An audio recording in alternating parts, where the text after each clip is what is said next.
ইতিহাসের সবচেয়ে ভয়ানক এক পরিস্থিতির সম্মুখীন বাংলাদেশ। বাংলাদেশ সৃষ্টি হওয়ার পরে এতটা কঠিন এবং সংকটময় মুহূর্ত বাংলাদেশের এর আগে কখনো যায় নাই। আমাদের দেশের ভেতরের শত্রু, বাইরের শত্রু সব মিলিয়ে আমরা খুব সংকটের ভিতরে, ঠিক কিনা? আমাদের পার্শ্ববর্তী দেশের দাদা বাবুরা ইচ্ছা করে আমাদের ঘাড়ের উপরে যুদ্ধ চাপিয়ে দেওয়ার চেষ্টা করছে, ইচ্ছা করে। আপনারা দেখতে পাচ্ছেন গতকাল আমাদের বাংলাদেশের এক সীমানায়, যেখানে নো মেন্স ল্যান্ড, এই যেই জায়গার মধ্যে কোনো স্থাপনা তৈরি করার আন্তর্জাতিক আইনে নিষেধাজ্ঞা আছে, এই আন্তর্জাতিক আইনকে লঙ্ঘন করে ভারতীয় বিএসএফ সেখানে তারা কাঁটা তারের বেড়া দিতে চাচ্ছিল। বাংলাদেশের সাধারণ জনগণ এবং বাংলাদেশের বিজিবি এটার প্রতিবাদ করেছে বিধায় তারা অস্ত্র তাক করে বাংলাদেশের দিকে, জনগণের দিকে অস্ত্র তাক করে গুলি করে দিবে হুমকি দিয়েছে। তো বাংলাদেশের জনগণ এর আগে ভয় করত, এখন আর ভয় করে না, ঠিক কিনা জুড়ে বলেন? ভয় করার সময় আমাদের নাই। আমরা কাদেরকে ভয় করব? যারা গরুর সেনা খায় তাদেরকে, যারা গরুর গোবর খায় তাদেরকে ভয় করব আমরা। আমরা তো ভয় করব কাকে? জুড়ে বলেন, আরো জুড়ে বলেন, কাকে? আমরা তো বড় হয়েছি গরুর দুধ খেয়ে, আমরা বড় হয়েছি গরুর গোশত খেয়ে, ঠিক কিনা জুড়ে বলেন? যারা গরুর পেশাব খায়, যারা গরুর গোবর খায়, এরা কোনোদিন আমাদেরকে ভয় দেখাতে পারে না। আমরা ভীত কোনো জাতিও নয়, ঠিক কিনা জুড়ে বলুন? আমরা ভীত জাতি নই। বাংলাদেশের মানুষ প্রতিরোধ করবার জন্য যার যার কাছে যা আছে তা নিয়ে চলে গেছে। বিশাল উত্তেজনা, সাংঘাতিক উত্তেজনা চলছে। যে কোনো মুহূর্তে যে কোনো বিষয় ঘটতে পারে। সম্মানিত ভাইরা আমার, আপনাদের কাছে জানতে চাই, আমাদের এই ছোট্ট 56,000 বর্গ মাইলের বাংলাদেশের উপরে যদি কোনো আধিপত্যবাদী শক্তি আক্রমণ করে, আপনারা চুপ করে বসে থাকবেন? যদি কোনো আধিপত্যবাদী, কোনো জালিম আবার আমাদের উপরে ছড়ি ঘোরাবার চেষ্টা করে, আমাদেরকে নিয়ন্ত্রণ করবার চেষ্টা করে, বাংলাদেশের স্বাধীনতা সার্বভৌমত্বকে ভূলুণ্ঠিত করবার দুঃসাহস যদি কেউ দেখায়, আমরা কেউ বসে থাকবো না, ঠিক কিনা জোরে বলুন? প্রয়োজনে আবারও শাহজালালের সেই হাতিয়ার অস্ত্র হাতে ধারণ করে আবারও রাজপথে সীমানা রক্ষার জন্য যদি জীবন দিতে হয়, আমরা জীবন দিতে প্রস্তুত আছি তো ইনশাআল্লাহ। আল্লাহ তৌফিক দান করুন। সম্মানিত ভাইয়েরা আমার, মনে রাখবেন, মুসলমানরা কিন্তু কারোর সাথে আক্রমণাত্মক যুদ্ধ করতে কখনোই যায় না। মুসলমানের উপরে যখন আক্রমণ করা হয়, মুসলমানরা সেই যুদ্ধে প্রতিরোধমূলক অংশগ্রহণ করে। মনে রাখতে হবে আমাদের, যেই হাতে তসবিহ গোনা সুবহানাল্লাহর তসবিহ পড়া ইবাদত, যেই হাতে আলহামদুলিল্লাহর তসবিহ পড়া ইবাদত, যেই হাতে আল্লাহু আকবারের তসবিহ পড়া ইবাদত, একই হাতে জালিমের মোকাবেলায়, কাফের মুশরিক মাজুসিদের মোকাবেলায়, আল্লাহ এবং তার রাসূলের দুশমনদের মোকাবেলায় অস্ত্র ধারণ করা ওই হাতে, সেটাও ইবাদত, ঠিক কিনা জোরে বলুন? এ কারণেই তো মুহাম্মদুর রাসূলুল্লাহ সাল্লাল্লাহু আলাইহি ওয়াসাল্লাম জীবনে 26 থেকে 27টা যুদ্ধের চিফ অফ কমান্ডারের দায়িত্ব পালন করেছেন। আল্লাহ রাসূল নিজে অস্ত্র ধারণ করে বেঈমান আর কাফেরদের বিরুদ্ধে জিহাদের ময়দানে অবতীর্ণ হয়েছে। সম্মানিত ভাইরা আমার, বিগত 16 বছর যাবত জিহাদের আলোচনা মাহফিলে করা যেত না, ঠিক কিনা জুড়ে বলেন? 16 বছর যাবত জিহাদের আলোচনা মসজিদের মিম্বার থেকে করা যেত না। জিহাদের আলোচনাটা আসলেই ওরা আমাদেরকে উগ্রবাদী, জঙ্গিবাদী বলে মিথ্যা ভুয়া মামলা দিয়ে, জঙ্গিবাদের মামলা দিয়ে নিরীহ অজস্র আলেমকে আয়না ঘরে বন্দী করে রেখে দিয়েছে। কতজনকে ক্রস ফায়ার দিয়েছে, গুম করেছে, খুন করেছে। আল্লাহ জালিমদের প্রাপ্য বুঝাই দিয়েছে, ঠিক কিনা জোরে বলেন? জালিমের প্রাপ্য বুঝায় দেয় কে? জোরে বলেন কে? কেউ যদি আমার অধিকারকে লুণ্ঠন করতে আসে, কেউ যদি আমার বাড়ি ঘর লুণ্ঠন করতে আসে, কেউ যদি আমার ধর্মকে লুণ্ঠন করতে আসে, কেউ যদি আমার ধর্মের তাহজিব তামাদ্দুনকে অপহরণ করতে আসে, আমরা কি চুপ করে বসে থাকবো? আমরা কি চুপ করে বসে থাকবো? আমরা চুপ করে বসে থাকবো না। আরে যেই জাতি মৃত্যুটাকে হাসি মুখে বরণ করে নিতে পারে, এই জাতিকে মৃত্যুর ভয় দেখানো এটা বোকামি ছাড়া কিছুই নয়। কথা ঠিক কিনা জুড়ে বলেন। আমরা তো বিশ্বাস করি আমাদের মৃত্যুর পরে এক অপরন্ত জগৎ আছে, যেটাকে আলমে বরজখ বলা হয়, পরকালীন জিন্দেগি বলা হয়। সেই পরকালীন জিন্দেগির শুরু আছে, শেষ কোথায় আল্লাহ ছাড়া কেউ জানে না। আমরা মৃত্যুবরণ করলে আল্লাহর তৈরি করা জান্নাতে যাব ইনশাআল্লাহ। বলেন ইনশাআল্লাহ, জোরে বলেন ইনশাআল্লাহ। আরে আল্লাহ রাসূল বলেছেন মুমিনদের জন্য তো মৃত্যু হচ্ছে একটা হাদিয়া, হাদিয়া তোহফা। যেই জাতির জন্য মৃত্যু একটা হাদিয়া, যেই জাতির জন্য মৃত্যু একটা আল্লাহর পক্ষ থেকে উপহার, এই জাতিকে মৃত্যুর ভয় দেখিয়ে কোনো লাভ নাই। বাংলাদেশের মুসলমান যথেষ্ট সচেতন এখন, কি বলেন? জোরে বলেন, ঠিক কিনা জোরে বলেন। সম্মানিত ভাইয়েরা আমার, সচেতন থাকতে হবে এবং প্রত্যেকের দায়িত্ব সম্পর্কে অবহিত থাকতে হবে। যখন যেটা করার দরকার সেটা করতে হবে। রাজি আছেন তো ইনশাআল্লাহ? আল্লাহ তৌফিক দান করুন। ফতহ মক্কার পরে, মক্কা বিজয়ের পরে আল্লাহ রাসূল সাল্লাল্লাহু আলাইহি ওয়াসাল্লাম মক্কার জমিনে অবস্থান করলেন মাত্র কয়েকটা দিন। নবীজির কানে সংবাদ আসছে, একজন এসে বলছে, ইয়া রাসূলুল্লাহ, তায়েফের 30,000 সশস্ত্র সন্ত্রাসী, কয় হাজার? জোরে বলেন কয় হাজার? 30,000 সশস্ত্র সন্ত্রাসী মক্কায় অ্যাটাক করবার জন্য আসতেছে, আপনাকে হত্যা করার জন্য আসতেছে, সাহাবীদেরকে হত্যা করার জন্য আসতেছে। আল্লাহ রাসূল সাল্লাল্লাহু আলাইহি ওয়াসাল্লাম সাহাবায়ে কেরামদেরকে ডাকলেন, ডেকে একজন সাহাবীকে মূল সংবাদ আনার জন্য আল্লাহর নবী পাঠালেন। সাহাবী সংবাদ নিয়ে এসে বলেন, ইয়া রাসূলুল্লাহ, তায়েফের 30,000 সশস্ত্র সন্ত্রাসী অলরেডি মক্কা অভিমুখে অভিযানের উদ্দেশ্যে বের হয়ে গেছে, মক্কা আক্রমণ করবে, এই জন্য মক্কার দিকে বের হয়ে গেছে। আল্লাহ রাসূল সাল্লাল্লাহু আলাইহি ওয়াসাল্লাম সব সাহাবীরে ডাকলেন। মনে রাখবেন, আল্লাহর নবী যেই মক্কা নগর থেকে বিতাড়িত হয়েছিলেন, হিজরত করতে বাধ্য হয়েছিলেন, এই ফতহ মক্কা, মক্কা বিজয় আল্লাহ রাসূল সাল্লাল্লাহু আলাইহি ওয়াসাল্লাম বিনা রক্তপাতে করেছেন। নবীজির সাথে 10,000 সাহাবী মক্কা বিজয়ে অংশগ্রহণ করলেন। আল্লাহর নবী বিনা রক্তপাতে মক্কা বিজয় হয়ে গেল। আল্লাহ রাসূলের কাছে সংবাদ আসার পর আল্লাহর নবী 10,000 সাহাবীকে ডাকলেন। মক্কা বিজয়ের পর কিতাবের মধ্যে আসছে আরো 2,000 নও মুসলিম মক্কা থেকে নতুন করে কালিমা পড়ে মুসলমান হয়েছেন। বলেন 10,000 আর 2,000 কত হলো? জোরে বলে, আরে জোরে। 10,000 আর 2,000 কত? 12,000 মুসলমান। 12,000-এর ভিতরে নও মুসলিম 2,000-এর ভিতরে কিছু আছে পাক্কা মুনাফিক, একদম মুনাফিক। সারা জীবন নবীজির বিরোধিতা করেছে, আল্লাহর নবীর উপরে আক্রমণ করার ষড়যন্ত্র এঁকেছিল, আল্লাহর রাসূলকে হত্যা করার ষড়যন্ত্রে ওরা মেতে উঠেছিল।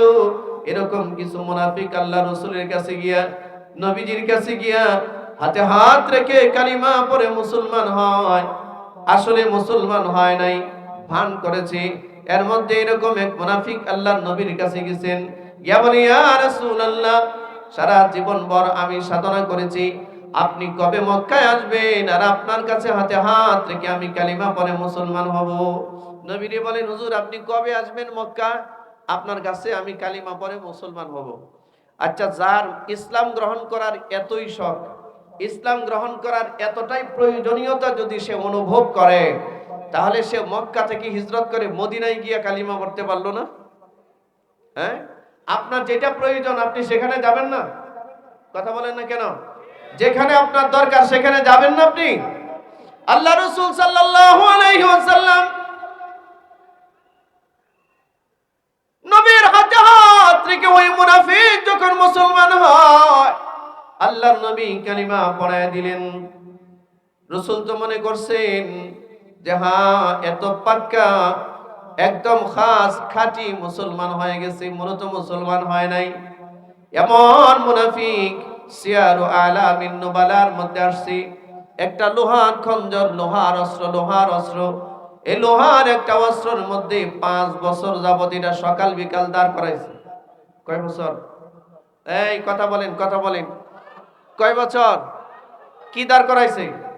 লোহার অস্ত্র, লোহার খঞ্জর, এবং এটার মধ্যে প্রতিদিন 20 মাখাইছে। 20 একটা মাত্র টার্গেট, এই লোহার খঞ্জর দিয়ে সে একজন মানুষকে হত্যা করতে চায়, একজন ব্যক্তিকে হত্যা করতে চায়। এই ব্যক্তির নাম হলো মুহাম্মাদুর রাসূলুল্লাহ সাল্লাল্লাহু আলাইহি ওয়াসাল্লাম। যে নবীকে হত্যা করতে চায় সে নবীর কাছে গিয়া বলে, হুজুর আমি একটু খুব অপেক্ষায় ছিলাম, আপনি আসবেন আর আপনার কাছে কালিমা পড়ে মুসলমান হব। আপনারা দেখবেন সমাজে মুনাফিকদের মুখের মধ্যে মজা বেশি, কিন্তু কথা বলে না। সমাজে মুনাফিকদের মুখে মজা বেশি, কিন্তু এদের কথার আর কাজের সাথে কোনো মিল পাওয়া যাবে না। কথা বলেন না কেন? কথা আর কাজের সাথে কোনো মিল নাই, মুনাফিকদের আচরণ এইটা। মুসলমান ভাইয়েরা আমার, আল্লাহ রাসূল সাল্লাল্লাহু আলাইহি ওয়াসাল্লাম তারে কালিমা পড়ায়া দিছি। সে খালি সুযোগে নবীজির কাছে আসে। নবীরে কখন একা পাবে আর নবীকে ওই খঞ্জর দিয়ে আঘাত করে হত্যা করবে। ইতিমধ্যেই যুদ্ধের ডাক চলে আসছে, হুনাইনের যুদ্ধের ডাক চলে আসছে। আল্লাহ রাসূল 10,000 সাহাবী সংযুক্ত আরো 2,000, মোট 12,000 সাহাবীকে ডাকলেন। ডেকে আল্লাহ রাসূল পরামর্শ চাইলেন, এ সাহাবীরা শোনো, মক্কার কাফেররা যেহেতু, তায়েফের কাফেররা যেহেতু মক্কা আক্রমণ করতে চলে আসছে, আমরা তো আর বসে থাকতে পারি না, অন্তত পক্ষে প্রতিরোধমূলক ব্যবস্থা তো গ্রহণ করতে হবে। আচ্ছা, মক্কা অভিযানে রওনা দিছে কে? তায়েফের কাফেররা। কারা? কারে মারতে? মুহাম্মাদুর রাসূলুল্লাহ সাল্লাল্লাহু আলাইহি ওয়াসাল্লামকে হত্যা করার জন্য। এবং মক্কা নগরীকে তারা তাদের দখলে নেওয়ার জন্য তায়েফে সশস্ত্র 30,000 সন্ত্রাসী মক্কার দিকে রওনা দিছে। আল্লাহ রাসূল সাল্লাল্লাহু আলাইহি ওয়াসাল্লাম সাহাবীদেরকে জিজ্ঞাসা করলেন, আচ্ছা তোমরা কি বলো, আমরা কি করতে পারি? সাহাবায়ে কেরাম বলেন, হুজুর ওরা রওনা যখন দিয়ে দিচ্ছে তখন আর চুপ করে বসে থাকার সময় নাই, আমরাও প্রতিরোধমূলক যুদ্ধের ব্যবস্থা করব। আল্লাহ রাসূল বললেন, কারা কারা প্রস্তুত আছো? সাহাবায়ে কেরাম সবাই হাত উঁচু করে বললেন, হুজুর আমরা সবাই প্রস্তুত আছি। এর মধ্যে মুনাফিক যারা আছে তারাও হাত উঠাইছে, তারাও যুদ্ধে যাবে। মনে রাখবেন, মুনাফিকরা এমন অসংখ্য যুদ্ধ আছে যে যুদ্ধের অর্ধেক রাস্তা থেকে মুনাফিকরা ফেরত চলে আসছে। অর্ধেক রাস্তা থেকে কি করছে? ফেরত চলে আসছে। সাহাবীদেরকে সামনে রাইখা মুনাফিকরা অর্ধেক রাস্তা থেকে ছুটে চলে আসছে, নিচে চলে আসছে। মুসলমান ভাইয়েরা আমার, আল্লাহ রাসূল সাল্লাল্লাহু আলাইহি ওয়াসাল্লাম সাহাবীদেরকে ডাকলেন। ডেকে পরামর্শ করে আল্লাহ রাসূল বললেন, আমি মুহাম্মদ নিজে ওই যুদ্ধে অংশগ্রহণ করতে চাই, ওই যুদ্ধের সেনাপতির দায়িত্ব আমি নিজে থাকতে চাই। সুবহানাল্লাহ বলে না? আপনারা কি মনে করেন খালি নামাজ পড়া ইবাদত, খালি রোজা রাখা ইবাদত, হজ করা ইবাদত, আর শত্রুর মোকাবেলায় মাঝে মধ্যে যুদ্ধ করা আছে ইবাদত? এটা আমাদের সমাজের মুসলমানরা ভুলে গেছে, ঠিক না? এই জন্য জালিমরা আমাদেরকে শাসন করার দুঃসাহস দেখায়, জালিমরা আমাদেরকে কষ্ট দেয়। আমার প্রিয় ভাইরা, আল্লাহর রাসূল বললেন, আমি নিজে ওই যুদ্ধে অংশগ্রহণ করব, আমি সেনাপতি, তোমরা কারা আছো আমার সাথে যাবে? সব সাহাবীরা বললেন, হুজুর আমরা সবাই প্রস্তুত। আল্লাহ রাসূল বললেন, আমার ডান পাশে কে থাকবে, বাম পাশে কে থাকবে, সামনে কে থাকবে, পেছনে কে থাকবে? আমার নিজস্ব সিকিউরিটিতে, নিজস্ব নিরাপত্তায় আমার সাথে কারা থাকবে বলো? হযরত আলী বললেন, হুজুর আমি আপনার ডান পাশে নিরাপত্তায় থাকব। হযরত উমর বললেন, ইয়া রাসূলুল্লাহ আমি আপনার বাম পাশে নিরাপত্তায় থাকব। হযরত হযরতে বেলাল বললেন, হুজুর আমি আপনার সামনের দিকে নিরাপত্তায় থাকবো। ওই যে মুনাফিক, যে মুনাফিক 5 বছর যাবত লোহার খঞ্জরের মধ্যে লোহার অস্ত্রের মধ্যে বিষ মাখাইছে এবং এটাকে দাঁড় করাইছে, এই লোহার খঞ্জর ওয়ালা আল্লাহ রাসূলের কাছে গিয়া বলেন, ইয়া রাসূলুল্লাহ, বহুদিন যাবত আপনার কোনো খেদমত আমরা করতে পারি নাই। হুজুর যুদ্ধের ময়দানে যাচ্ছেন, খেদমত করার সুযোগ হয়েছে, আপনি আপনার পিছনের নিরাপত্তার দায়িত্বটা আমারে দেন। পিছনের নিরাপত্তার দায়িত্বটা কে চায়? কথা বলেন, আরে জোরে বলেন, কে চায়? যে নবীকে হত্যা করার জন্য 5 বছর লাগায়া লোহার অস্ত্র বানাইছে, সে নবীর জন্য নবীর কাছে গিয়া বলে, হুজুর আপনার পিছন সাইডের নিরাপত্তার দায়িত্বটা আমাকে দেন। আল্লাহ রাসূল সহজ সরল, এই ভাই খুব খেয়াল করেন, মনে রাখবেন, জান্নাতি মানুষ যারা হয় তারা খুব সরল হয়। জান্নাতি মানুষ যারা হয় তারা খুব সরল হয়, সহজ হয়, মাথার মধ্যে এত পেঁচগুজ রাখে না। আমাদের সমাজে কিছু মানুষ আছে দেখবেন, এর মাথায় এত পেঁচ, জিলাপি তো এত পেঁচ নাই। কথা বলে না, হ্যাঁ? ও খালি কার সাথে কারে লাগাবে, কারে টেনে হেসড়ে নিচে নামাবে, কার ব্যাপারে গীবত করা যায়, শিকায়েত করা যায়, কার ব্যাপারে বদনাম করা যায়, কার জমি দখল করা যায়, কোথায় গেলে টেন্ডারবাজি করা যায়, সন্ত্রাসী করা যায়, দুর্নীতি করা যায়, এই চিন্তায় ব্যস্ত। কি কথা বলেন না? এমন কিছু মানুষ আছে না, সাংঘাতিক ক্রিটিক্যাল, ওরে বাপ রে বাপ। মনে রাখবেন, দুনিয়াতে যে যত ক্রিটিক্যাল হয়, যে যত কঠিন মনের মানুষ হয়, হাসরের মাঠে তার বিচারটা ওই কঠিন ভাবে হবে। আর যে যত সহজ হয়, সরল হয়, হাসরের মাঠে তার বিচারটাও সহজ সরল হবে। আল্লাহ রাসূল বললেন, যাও, তোমাকে আমার পিছন সাইডের নিরাপত্তার দায়িত্ব দেওয়া হলো। আল্লাহর নবী সাহাবায়ে কেরামদেরকে বললেন, চলো যুদ্ধে রওনা দেই, অন্তত হুদুদ হারামের ভিতরে যেন যুদ্ধ সংগঠিত না হয়। মনে রাখবেন, মক্কার বাইতুল্লাহ চত্বরে দাঁড়িয়ে কেউ যদি 1 রাকাত নামাজ পড়ে, 1 রাকাত নামাজে 1 লক্ষ রাকাত নামাজের সওয়াব হয়। ঠিক তদ্রুপ মক্কার এই বাইতুল্লাহর চারপাশে 12 থেকে 13 কিলোমিটার জায়গা এমন আছে, এটাকে হুদুদ হারাম বলা হয়। এই 13 কিলোমিটার জায়গার ভিতরে কেউ যদি 1 রাকাত নামাজ পড়ে, তারও 1 লক্ষ রাকাত নামাজের সওয়াব হয়। এই সুবহানাল্লাহ, যে আসতে বললেন, জীবনে 1 লাখ রাকাত নামাজ পড়ছেন? পড়ছেন? কেউ থাকলে হাত ওঠান, আপনারা আমি 10,000 টাকা পুরস্কার দিব। 1 লাখ রাকাত নামাজ পড়ছেন থাকলে হাত ওঠান। আছেন কেউ? নাই। 1 রাকাত নামাজ পড়লে 1 লক্ষ রাকাত নামাজ। মুসলমান ভাইয়েরা আমার, আল্লাহ রাসূল সাল্লাল্লাহু আলাইহি ওয়াসাল্লাম বললেন, চলো হুদুদ হারামের বাইরে গিয়ে আমরা যুদ্ধটা করি। সাহাবায়ে কেরামদেরকে নিয়ে আল্লাহর নবী মক্কার হুদুদ হারামের বাইরে চলে গেছেন। মক্কার ভিতর থেকে বের হইয়া হুনাইনের ময়দানে তায়েফের কাফেরদের সাথে আল্লাহর নবীর মোকাবেলা হয়েছে। নবীজির সাথে সাহাবীর সংখ্যা 12,000, কয় হাজার, আর কাফেরের সংখ্যা 30,000। কথা কয় না? কাফেরের সংখ্যা কত আর মুসলমানের সংখ্যা কোনটা বেশি? জোরে বলেন, কোনটা বেশি? আচ্ছা, 12,000 মানুষ যদি 30,000 মানুষ দেখে, তা ওরা অস্ত্র শস্ত্র, উট, এরপরে ঘোড়ার উপরে সওয়ার, অস্ত্র হাতে, আর 12,000-এর মধ্যে কিছু সংখ্যক সাহাবীর হাতে অস্ত্রই নাই, আবার কিছু আছে মুনাফিকও। ভয় পেয়ে যাওয়ার কথা না? হ্যাঁ, ভয় পাওয়ার কথা না? তবে সাহাবীদের ভিতরে একটা, নিজেদের মধ্যে একটা আত্ম অহমিকা চলে এসেছিল। তারা মনে করেছিল, আরে এত সাহাবী নিয়ে এত কোনো যুদ্ধে আমরা কখনো যাইনি। হ্যাঁ, হুনাইনের যুদ্ধে, এত বড় যুদ্ধে এত সংখ্যক সাহাবী আমরা যাচ্ছি। সাহাবীদের ভিতরে কিছুটা আত্মগরিমা চলে আসছিল।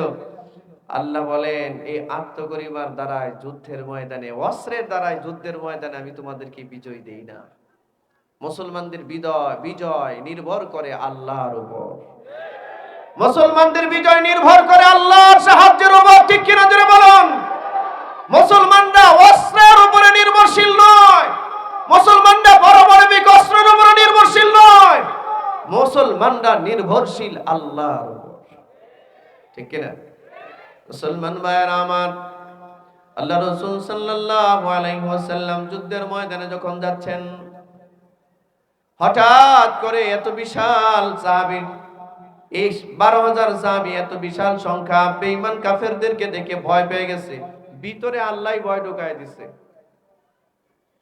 কাফেরদেরকে দেখে সাহাবায়ে কেরাম দৌড়তেছে, যার যার জীবন বাঁচাবার জন্য দৌড়াচ্ছে। ধরেন একজন সাহাবীকে হত্যা করার জন্য 20 জন কাফের দৌড়াইতেছে। এই সাহাবী নিজের জীবন রক্ষা করার জন্য দৌড়াচ্ছে। আল্লাহ রাসূল সাল্লাল্লাহু আলাইহি ওয়াসাল্লাম তিনিও যাচ্ছেন। নবীজির ডান পাশে হযরতে আলী, বাম পাশে হযরতে ওমর, সামনে হযরতে বেলাল, আর পিছনে কে? মুনাফিক। 5 বছর যাবত লোহার খঞ্জরে শান দিছে, শান। কুরবানির ঈদের সময় ছুরি যেমন শান দেয়, সেরকম শান দিছে। কয় বছর? জোরে বলেন, কয় বছর?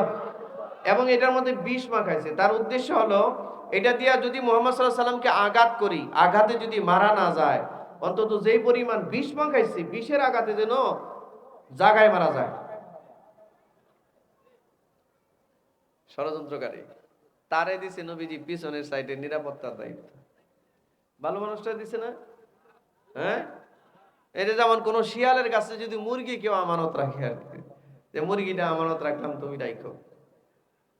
শিয়ালে যেমন মুরগির আমানত রাখতে পারে না, মুনাফিকরাও কোনোদিন হক পথে থাকতে। মুসলমান ভাইরা আমার, আল্লাহ রাসূল সাল্লাল্লাহু আলাইহি ওয়াসাল্লাম যুদ্ধে যাইতেছেন, সাহাবায়ে কেরাম বিক্ষিপ্ত হয়ে গেছেন, এক এক দিকে দৌড়ানি শুরু করছেন। হযরত ওমর বলেন, ইয়া রাসূলুল্লাহ, হুনাইনের যুদ্ধের ময়দান খালি, আপনার সাহাবীরা নাই, যার যার মতো দৌড়াচ্ছে, যার যার মতো সাহাবায়ে কেরাম পলায়ন করতেছে।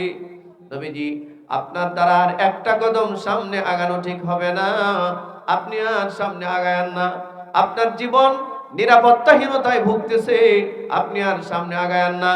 আল্লাহ রাসূল বললেন, হে ওমর, আমি কোনো মিথ্যা নবী নই, আমি কোনো ভণ্ড নবী নই। যুদ্ধের ময়দান থেকে, জিহাদের ময়দান থেকে কোন নবীর জন্য পালিয়ে যাওয়া বৈধ নয়।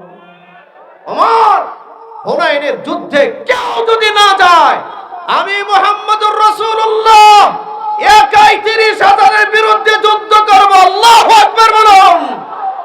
এই হলো আমাদের ধর্মের নবী, তার ঈমানি স্পিরিট এরকম। ভারতের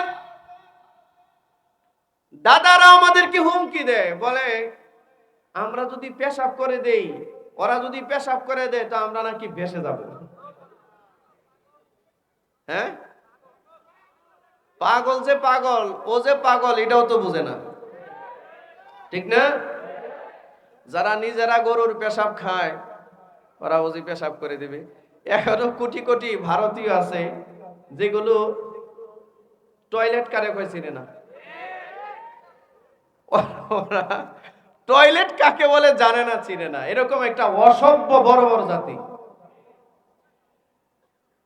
ভারতের এরকম মহারাষ্ট্রে গরুর দুধের চেয়ে, পত্রিকায় দেখলাম, গরুর দুধের চেয়ে গরুর সেনার দাম বেশি।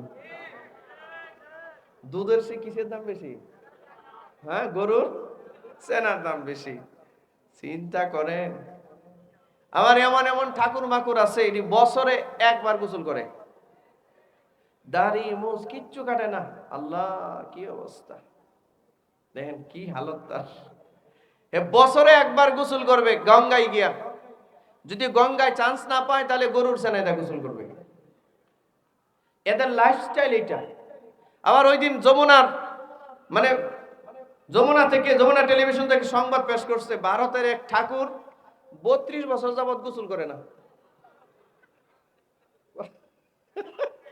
কত বছর? আয় আল্লাহ, আমরা যদি 32 ঘন্টা গোসল না করি, তাহলে হালত শেষ। কথা বলেন না কেন? হ্যাঁ, আচ্ছা, যেই মানুষটা 32 বছর যাবত গোসল করে না, এটা কি মানুষের জায়গায় আছে? আমার মনে হয় যে এর আশপাশে আধা কিলোমিটার 1 কিলোমিটার ভিতরে তো দুর্গন্ধ যাওয়ার কথা না। কিন্তু কথা বলেন না কেন আপনারা? যারা এতটা নাপাক, যার ভিতর নাপাক, যার বাহির নাপাক, এই ঈমানওয়ালা মুসলমানরা মুশরিক বেঈমান কাফেরদের দিলের মধ্যে কোনো শক্তি নাই। মুসলমানদের সব শক্তি হচ্ছে তার কলিজার ভিতরে। ঠিক কিনা? জাতি মুসলমান গরুর পেশাব খায় না, মুসলমান গরুর গোবর খায় না, মুসলমান গরুর দুধ খায়। এদের শক্তি হৃদয়ে, এদের শক্তি আল্লাহর সাহায্যে। ঠিক কিনা? মুসলমান ভাইরা আমার, আল্লাহ রাসূল বললেন, ওমর যুদ্ধের ময়দান থেকে আমি বিন্দু পরিমাণ পিছ হব না, পিছপা হব না। যদি কেউ হুনাইনের ময়দানে কাফেরদের বিরুদ্ধে যুদ্ধ না করে, তারপরেও আমি মুহাম্মদুর রাসূলুল্লাহ সাল্লাল্লাহু আলাইহি ওয়াসাল্লাম একাই তাদের বিরুদ্ধে যুদ্ধ করব। সুবহানাল্লাহ বলছেন না? রাসূল বলেন যে আমি একাই তাদের বিরুদ্ধে যুদ্ধ করব। বলেন তো দেখি আল্লাহ রাসূল সাল্লাল্লাহু আলাইহি ওয়াসাল্লাম আমাদেরকে কি শিখাইলেন? জোরে বলেন, কি শিখাইলেন? যুদ্ধের ময়দান থেকে পালিয়ে যাব আমরা নাকি? যুদ্ধের ময়দান থেকে পালিয়ে যাব? যুদ্ধের ময়দান থেকে পালাবার মানুষ আমরা না। আল্লাহু আকবার বলেন, নারায়ে তাকবীর।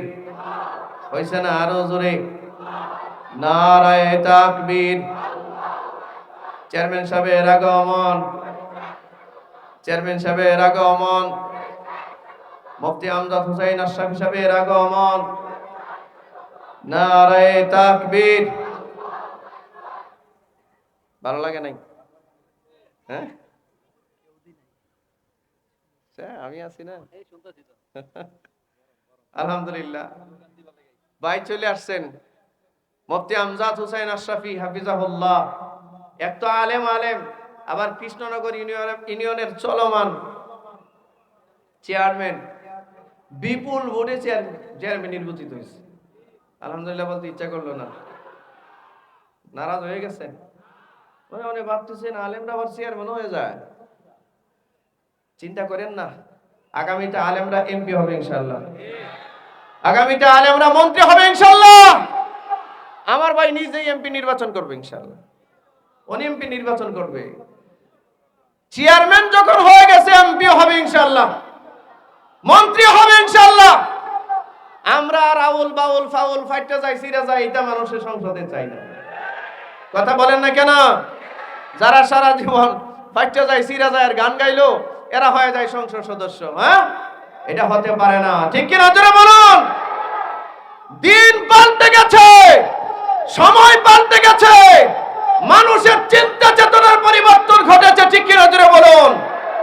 আমরা ভবিষ্যতের বাংলাদেশ, ইসলামের বাংলাদেশ গড়তে চাই। কারা কারা প্রস্তুত আছেন ইনশাআল্লাহ? কোরআন দিয়া সংসদ সাজাতে চাই, প্রস্তুত আছেন তো ইনশাআল্লাহ? নবীর সুন্নাত দিয়া দেশটা সাজাতে চাই, প্রস্তুত আছেন তো ইনশাআল্লাহ? যার যার জায়গায় আমরা সচেতন ভূমিকা রাখবো ইনশাআল্লাহ। জোরে বলেন ইনশাআল্লাহ।